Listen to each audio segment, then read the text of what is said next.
はい、皆さんこんにちは。マネックス証券のハッチこと岡本兵八郎です。本日は初めてピクテジャパンの東京オフィスにお邪魔しています。とても素敵なオフィスでちょっと感動しております。さて今回なんですが、NISA の積み立て投資枠における唯一の対象ファンド、そして今年 R&I 優秀ファンド賞を受賞されましたiTrust インド株式の運用責任者、プラシャントコタリさんが来日されているということで、プラシャントさんからインドの株式市場の現状と今後の見通しについてじっくりとお話をお伺いしたいと思います。なお、このファンドは今月6月30日までに開催されています最大10万円が当たる iTrust つみたてキャンペーンの対象ファンドとなっています。プラシャントさんと対談するのは今回で2回目となります。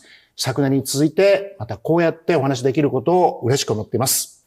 ということで、Welcome back to Japan, Prashant-san. Thank you. Very happy to be here. And also congratulations on your winning the Outstanding Fund Award in Japan. Thank you very much. I'd like to structure today's discussion around two main themes. First, I want to ask you how the Indian stock market may be impacted in the potential Trump 2 era, topics that drawing a considerable attention from global investors, I'm sure. And secondly, I'd like to turn to your role as an active manager, specifically how you are interpreting the current environment and what investment themes or specific stocks you are focusing on. In other words, what is your investment perspectives as an active manager in this evolving landscape? Yeah, happy to help you understand those things. First, let me take a step back and look at the Indian stock market in the broader historical context. Over the past 25 years, the Indian equity market has expanded by a remarkable 13.8 times, significantly outperforming the global equities, which grew only 5.4 times over the same period.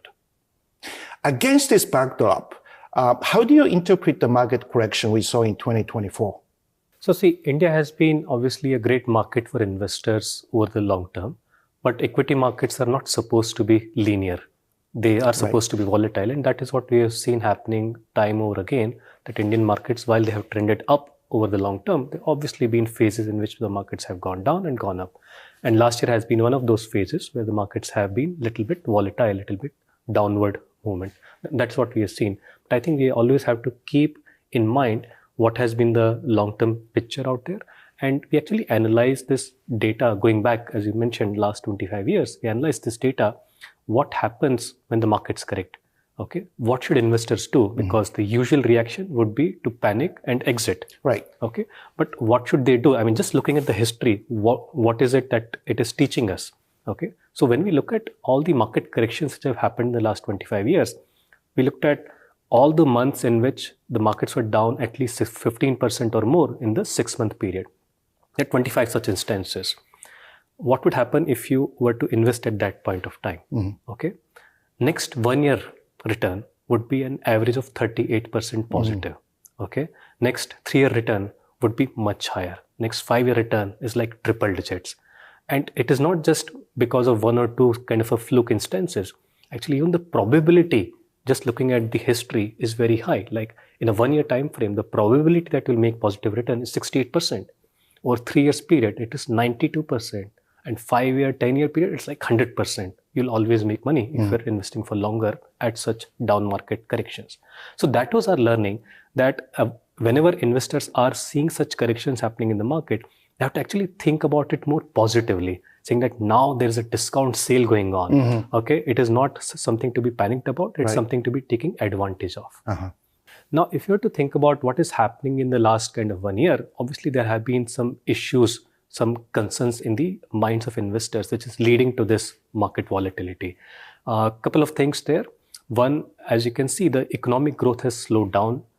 Post-COVID, India economy was growing at about 8% levels. Now it has slowed down to about 6.5% level, which is making investors a bit more worried. Now, 2 points to note there. One is that Indian economy, the long-term growth has always been around that 6.5% level. Okay, so this moderation was kind of expected. It was supposed to happen. It has happened. Secondly, even at this level, 6.5% is nothing to be scoffed at, right? I mean, among the major economies around the world, India is still the fastest growing major economy, right? And therefore, we believe that the trajectory is not actually changed, but obviously the market is concerned slightly. Second thing is about the tariff situation, right? So obviously Trump came into the office and he's trying to impose tariffs on everybody out there. And he has imposed even on India 26% reciprocal tariff. Now that's obviously much higher compared to 2.8% that India was paying until so far, which does become like a negative, okay? It could have some impact on the Indian economy, Indian exports, all of that. The positive is that the tariff levels on India are actually lower. I mean, at least the proposed tariffs are lower than what he has proposed on many other countries. So India actually stands at a better kind of a level. He favors India. Seems to be. Seems to be. Yeah. And second, anyway, there are trade negotiations happening now. And the Vice President J.D. Vance of US, he already mentioned that India should be one of the countries, the first countries to sign a trade deal with US. So it's anyway a matter of time before that gets negotiated. And then this noise will be behind us. I think thirdly, very importantly, all this kind of volatility, all this geopolitics that we are seeing is actually helping India gain the supply chain from China, from Vietnam, because those, companies, global companies, they are worried about what changes might this bring. And therefore, they are happy to kind of move to India, which seems like a safer destination. Obviously, it is a cheap destination as well to make your goods, but also it seems to be a more safer destination geopolitically. Do you see India's geopolitical neutrality as a structural advantage in the current phase of deglobalization? That's a very interesting question. So if you look at how India has positioned itself, it has been a non-aligned country for a long time. It was not in any of the blocs. Okay, and how that is becoming very interesting is that the world is very uncertain now. There are no kind of permanent friends anymore. There are no permanent enemies anymore. Right. Okay, so India is having this non-aligned stance, because of which it's actually able to align with anybody that it wants to. So it is having a very adaptive type of a mindset. Depending on what your opportunities are there, it is able to adapt to them. Okay, I mean, if you were to think about how evolution happens, what Darwin kind of taught us that it is not the species who are the strongest to survive. It's not the species who are the most intelligent to survive. It's actually the species who are most adaptive who survive and thrive. Okay, and that is how I see India also as kind of evolving now. I mean, if you think about the relationships of India with the major kind of countries or blocs around the world, like when the Ukraine war broke out, everybody kind of stood away from Russia, but India took the advantage of that by getting cheap oil from Russia. Okay. Again, it is not like they have hampered the relationships with the US and Europe while doing that. They still continue to export their goods to them. They're still getting the capital out of US and Europe, so that relationship is still secure. When it comes to Middle East, India supplies a lot of cheap labor to the Middle East, and it gets capital and technology, capital and energy in return. Like, I don't know if you know this, but if you go to UAE, for example, 40% of the population is Indians. Okay, only 10% is local Emiratis. That tells you the amount of strength and the amount of power that Indians have got even outside India. Now with Japan, obviously, there is a very special long-term friendship. Japan has always supplied the best of its capital, the best of its technology to India. There are about like 1,500 Japanese companies operating in India today. 5,500. 1,500. That's amazing. The partnership between Japan and India has been very long-standing and very, very beneficial for both the countries. So it seems that India is now becoming more confident in its stance simply because the economy has grown, the power has grown. It's the fourth largest economy in the world. And that is what is giving it confidence to actually stand upon its own feet and really take advantage of all these opportunities that are arising around the world. Okay, so let me now turn to specific investment themes and stock ideas. Which areas are you currently focusing on and why? Okay, so there are 3-4 kind of interesting themes emerging in India. One is the financialization of savings. That is one theme. Other is the healthcare theme. The third theme, I would say, is the IT services. And the fourth is the internet economy, which is starting to grow very fast. Okay. So could you share the rationale behind your focus on the financial sector in India? Sure. Okay. So see, if you look at the finance sector, the savings rate in India has always been very high. So Indians save about 30% of their income. Why do they save? Why do they want to save now? Why do they want to save? It is very old, traditional, conservative mentality that you don't know when a rainy day comes, and therefore you have to save for that. Okay, and people would save even for the next generation and the generation after that. So it's very similar to Japanese culture. Yeah, probably most Asian cultures have that phenomena. I mean, when I look at even China, they have a very high savings rate. So I think it's more about an Asian culture because versus American mentality. When they have money, they want to spend. Even though they have money, even they don't have money, they will spend. Yes, exactly. Yeah. So it's a very different mentality, which I think is a very not just conservative, but also useful mentality to have, because you are saving for future, you are putting those savings into certain investments, which then produce much more in the future as well. So what is changing in India is that the savings which are more going into physical assets, things like gold or property, they're more and more getting directed towards financial savings. So things like deposits or mutual funds or premiums. Like if you look at the data, these financial assets have grown multifold over the last 15-20 years. Okay, and there are many companies taking advantage of that out there. So it's kind of similar. We have this new NISA system that started 2 years ago, and the retail investors are starting money into the risk assets, which are equities in general, and particularly global equities, including India. So similar situation. Hence, you have an opportunity, tremendous opportunity for Indian people, retail investors, putting more money into equity markets and benefit from the growth of the stock market. Sure. So, and that is already happening there. So in India, it's not the NISA scheme. It's a different scheme we call as the SIP scheme, which is the systematic investment plans, in which investors kind of subscribe to equity mutual funds, and then they promise that they will put in some small sum of money every month in that. And that phenomena has caught on like wildfire in India. So that amount, which obviously started low, but there are like 100 million people investing through that, and all of them kind of put together are putting in almost like $3 billion every month into the equity markets just through that route. So yes, you're clearly seeing the emergence of retail investors as a very strong force into the market, but through this very systematic, very disciplined way of investing. So what are the stocks that you might find compelling at the moment in the financial sector? Okay, so one of the largest holdings that we have in the portfolio is ICICI Bank. Okay, now this is not just a bank, it's actually a financial conglomerate. So they run one of the best banks in the country, makes like 17-18% ROE, grows at more than 15%, doing really well. But they also own some of the best businesses in asset management, in broking, and also in insurance, both general as well as life insurance. Okay, so it's a real good financial conglomerate who is able to do well across different areas. Now, the bank was actually not doing that well if you have to go back 10 years.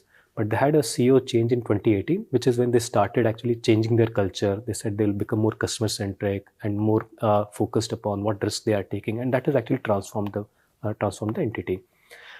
We started looking at that. We kind of kept track on how they were kind of transforming themselves. But we are, while we are long-term investors, we also want to kind of time our entry well in terms of buying at the right price. And that opportunity for us arose just after COVID struck. And so the first time we bought this company was in March 2020. That was like soon after COVID happened, and the stock price obviously dropped a lot along with the rest of the market. And that is when we bought into this company. And the bank has now grown like almost, in terms of the market valuation, it has gone up more than 4 times in the last 5 years. Okay, next you're talking about healthcare sectors. What's the rationale for focusing on the healthcare? Okay, so it is very interesting because usually you would think that India is a very young country, okay, but it's not like India doesn't have old people. Right. Okay, India still has a lot of old people. It's a huge country, 1.5 billion population, so a lot of old people and aging population still. Okay, and the other thing to note about India is that the lifestyle is actually not very healthy. The food that we eat is not very healthy, which means there are more diseases happening as people are aging. India is considered the diabetes capital of the world. There are like 100 million diabetes patients in India. Okay, so there are these very big kind of chronic diseases which happen in India, and that means that the market size that is available for any companies operating in the healthcare space is pretty large. Now, what is interesting about this space in India is that people pay out of their own pocket. It's not like they are using the government-run services to pay for healthcare expenses. And therefore, for people, what becomes important is the brand, it's the distribution, it's the trust that they have, right? So therein, some companies who are actually managing that part well in terms of having good quality products, in terms of having good service, good distribution, they are the ones actually able to take advantage of this opportunity. And they're making high margins, like 30 to 40% margins. And this market is growing at like almost 10% annually as well, right? So this is a very interesting area to be in, where we can actually find a lot of interesting opportunities across both the medicine side as well as the hospital side. Like even on hospitals, if you look at the data, it's a very unorganized market, very fragmented market. Only 2% of hospital beds in India are owned by chain hospitals. So rest everything is fragmented, which means that these chain hospitals can keep on kind of expanding, keep on kind of consolidating the market and grow very well while actually improving the efficiency of these operations. Why are we seeing more and more people suffering from the chronic conditions these days? Okay, so two reasons. One, as I mentioned, the lifestyle is not healthy.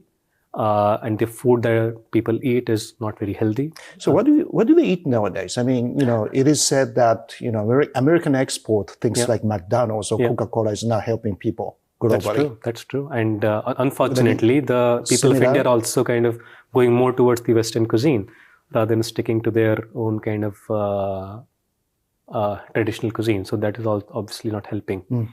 Right? And the other reason is simply that while India is a young country, it is also aging, right? So there are more and more old people, and as the age kind of grows, obviously the number of diseases are not just linear, right? It's exponential, the rise of diseases which happen. So that's the other factor which is leading to this fast kind of disease growth and therefore market growth. So within the healthcare sector, any stocks that you care to mention that you like? Okay, sure. So one of the stocks that we have owned for like almost the 13 years that I have been running this fund is Torrent Pharma. Okay, so stock I bought in like 2012, market cap was roughly $1 billion then. And today, if you have to look at, the market cap is now roughly $13 billion. So 13 times in 13 years. Why that has happened is that they are focused on these chronic type of diseases like diabetes, like heart diseases, because there the patients don't just take medicine for a few days or few weeks. They take medicine for like 6 months, 1 year, maybe multiple years also. So once you have started a patient on some medicine, he or she is not going to leave that medicine to some other brand, right? And that is why they get these hooks, which are almost like very permanent hooks into those patients. And that is what has helped them make not just high growth coming out of it, but also high margins in this business. So they make like more than 40% margins in their domestic business. So this company which has compounded very well in double digits, both their sales as well as profits. And they've also been very smart in doing acquisitions. So they have been one of the best capital allocators in India, really finding out where are those value acquisitions and then actually getting value out of them. And that's the reason why we are seeing the value of that overall company has expanded so much. How are recent US policies on drug pricing and tariffs affecting healthcare sectors? Sure. Okay. So see, there are companies who are focused on the US market to sell their drugs, and then there are companies who are more focused on the Indian domestic market. Okay. So Torrent is one of the companies who is more focused on the Indian market, and therefore they are not much impacted by whatever happens on the US side of things. There are other companies definitely, and for them, yes, there could be a potential impact. We don't know what the final tariffs would be. Okay. The thing to note is that US imports a lot of medicines for its citizens. Like India alone would account for roughly 40% of all the medicines. 40% of all the medicines being sold in US. Okay, so it's huge. And what it means is that if US were to overnight impose some high tariff, they will need to pay up for it. Okay, it's not the Indian companies who will pay up for it. Okay, it's the consumers of US who will suffer. And that is something that they will probably recognize at some point of time and will be thoughtful about how much tariffs they actually impose. Okay. What one thing might happen is that US is trying to essentially encourage the foreign medicine manufacturers to move their factories from wherever they are to US.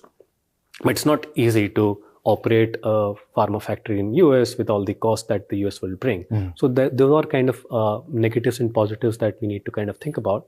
My belief is that ultimately rationality would prevail. Ultimately, the tariff level would be much lower than what people are fearing it to be. And therefore, companies would still be able to kind of manage it much more smoothly. Next, could you please share the reasons behind focus on the IT services sector? Sure. Okay, so IT services is a space where India actually, let's say, harnesses the advantage of its demographics in the best way possible. Okay, what's the demographic advantage, right? It is that India has a young population. There are a lot of engineers coming out of Indian colleges, a lot of science graduates. Like if you were to look at it, the data, about 2.5 million people become science graduates in India every year. Okay, that's the highest in the world. Okay, and why it is interesting is that India, being an ex-colony of UK, it also means that all of these people are conversant in English because they are being taught in English. Okay, that means that they are actually able to use their skill set both in language as well as their capabilities in servicing the global enterprises. And that's the core strength on which these Indian IT companies have built their business. Okay, they're servicing the global enterprises in always transforming their technology stack. Now, global enterprises, if you were to look at, they always need something or the other in terms of the latest technology. I mean, maybe it was the Y2K problem 25 years back, and maybe it was Oracle at some point of time, then SAP, and then moved to cloud, then making your mobile apps. And now we are hearing about Gen AI. So all of these changes actually need somebody to handhold them in order to move up on their technology led. And that's where Indian IT services companies come in very handy with their cheap but very skilled workforce. And this Gen AI trend, as you can see, is really accelerating very fast. And that's one place where you will see a lot of need by the enterprises to actually move very quickly. And that is where these Indian companies, again, would be helping them materially and obviously will be gaining materially out of that. So within the IT sector, are there any specific stocks that you want to mention? Okay, so one very interesting name that we have bought recently, it is called Hexaware. Now this is a IT services company who has already been doing very well, growing their sales and profits in double digits for a very long time. Now, one very interesting product that they have brought out is called RapidX. What does that product do? If you look at these enterprises, they have very old kind of codes written for their systems. Their codes may be written like 20, 30, 40 years back in a language which the new engineers won't even understand. Okay. Now, if you have to repair that code, if you have to change that code from that language to a new language, move it to cloud, it's very difficult. What this AI system RapidX does, it actually looks at that code and kind of reverse engineers the business logic behind that code, because nobody understands that language, but it's able to understand that language and then put in simple English, what is that code actually doing? Okay, and then you can use that to make a new code in a new language. So that is what this platform is able to do. And this is really transformational for companies because all this legacy code that they're stuck with, that can actually be now transformed using Gen AI. They actually did this for British Airways. So British Airways had some big problem, and then they used that RapidX platform to transform their like millions of lines of code from that old language into new language. So those are the opportunities that we are seeing, and those are the capabilities that the Indian companies are developing actually to harness their advantages. So finally, what are the key reasons on focusing on growth of internet economy in India? Sure. So see, Indian internet economy is one of the laggards. I mean, if you're to compare with China, Japan, US, the internet economy is now starting to grow in India very fast, while it has already happened, already evolved in other countries. But that also means that the penetration levels are low today, and it is going to grow at like 25-30% CAGR for next like maybe 5-7 years. What's the current internet penetration now? So the smartphone penetration is about 70%. 70%. Okay, but the actual users, if you were to look at for people who are actually shopping on e-commerce sites, that's maybe about 15%. 15%. People are actually using, let's say, food delivery, maybe about 10%. So it's very low in terms of penetration rates today, which means that there is a huge potential for it to grow further. So internet economy, as per some estimates, supposed to expand from roughly $200 billion today to about $1 trillion by the end of this decade. So that's the rapid growth that it will see. Now, one very interesting kind of a subsector within that is quick commerce. Now, that's a very unique thing to India. What is happening in India is that for buying groceries, people are moving away from kind of going to stores, but buying it online. Now, usually online orders will be delivered like a day later or 2 days later. Right. In India, the new phenomena that is happening is that these companies are setting up what is called as dark stores within neighborhoods. And these stores are able to supply... I'm sorry, what's the name again? Dark stores. Dark because you can't see them. They are maybe in some back alley. Basically, they are warehouses. Okay, Dark these are not stores. the stores where you would actually go and shop. But these are the stores who are being used as the delivery centers. Okay, but they are somewhere around your neighborhood. Therefore, if you place an order on an app, within like 15 minutes, the order will be at your door. Okay? 15 minutes. 15 minutes. So the average delivery time, as per some surveys, is like 13 minutes. So it's just amazing the amount of efficiency that they have built into the process, by which, I mean, you place an order, within few minutes it is packed, and within the next 5 minutes it's actually at your door. Wow. Okay. So it's faster than delivery speed in Japan. It's very, very fast. Yes. Yeah. So it is actually transforming the way Indians shop now, right? There's no need for you to go down and buy your milk or bread or whatever you need, because you can simply order it online and actually save your time and energy. So that's actually transforming the habits of Indian consumers.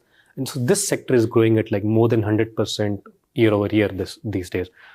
Still very small if you're to think about the overall grocery kind of a market in India.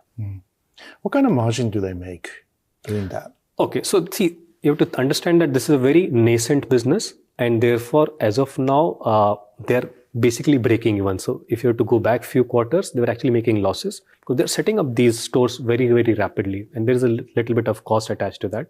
There's certain time to also ramp up your sales from every store. Okay, so as of now, they are breaking even, but our expectation is that in kind of more medium to long-term future, they'll be making margins of roughly 4 to 5% on their sales. Out of curiosity, how much would the person delivering things make a day? That's a very interesting question, because what it also reflects is the income inequality in India. Okay, obviously Indian population is large, and there are very poor people also. And these people are actually finding such jobs, which is good for them, but they're still very cheap. Okay, so people who are kind of running these delivery bikes would be making somewhere around 15,000, 20,000 rupees a month. Let me try to translate that for you in dollars. So that would be roughly $250 a month. $250 a month. Yeah. How about the rate of wage increase? Is it in line with inflation or faster than inflation?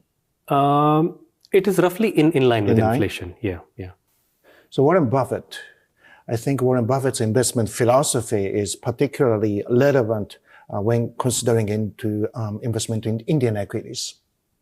I would certainly agree with that. So Warren Buffett famously said that the stock market is a machine designed to transfer wealth from the active investors to patient investors. Okay, so I would say that Indian markets are very similar to US markets in terms of their characteristics, and therefore that approach, which worked very well for Warren Buffett in US, should also work very well in India, which is to invest in high quality companies, to wait patiently until you get the right opportunity to buy into them, and then hold those companies and businesses for a very long term. Okay, well, thank you, Prashant. It's been very interesting. Thank you very much.